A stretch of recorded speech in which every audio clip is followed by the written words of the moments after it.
তুমি বৃষ্টিকে বিয়ে করার আগে আরেকটা বিয়ে করেছিলে? একটু আগে যাকে কাজের মেয়ে হিসেবে পরিচয় দিয়েছিলে আসলে সে তোমার স্ত্রী। তোরা বলছিলাম না তোরা আমার রাস্তা করে বানাবো, সেই ফকিরের পথটা কিন্তু আবার চিনাই দিয়ে গেল।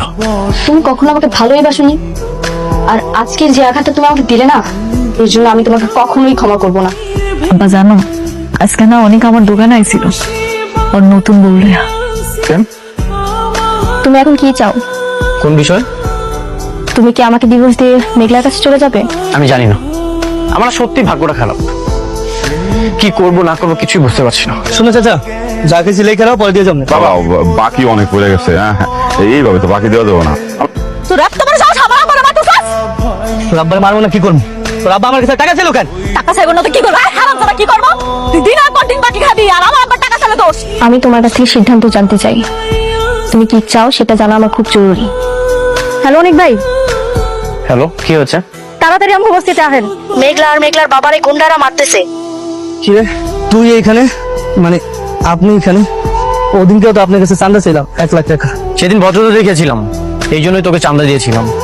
নেক্সট টাইম যদি এই দোকানের আশেপাশে তোকে আমি দেখি, ঠিক মতো হাসপাতালেও যেতে পারবে না। আপনি যদি ভাইবা থাকেন আপনি উপকার কইরা আমাকে খুব খুশি করে ফেলাইছেন, সেটা আপনার ভুল ধারণা। তোমাদের বিপদে আপদে সাহায্য করাটাও না ভুল।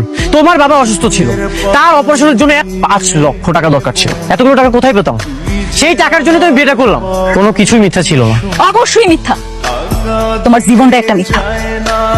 কি ব্যাপার, দেখে মনে হচ্ছে তুমি খুব টেনশনে আছো। এতক্ষণে ছাড়লো তোমার স্ত্রী? আমি তো একটা কাজে গিয়েছিলাম। আমি না আপনার কথা বলতে চাইতেছি না, আপনারা চলে যান। এটা কেমন কথা আপনি বললেন? আমরা হচ্ছে আমার কাস্টমার লক্ষ্মী। শুধুমাত্র আপনারা আমার পেটের সন্তানটারে মারছেন, আমার সংসারটা আপনারা ধ্বংস করে ফেলাইছেন।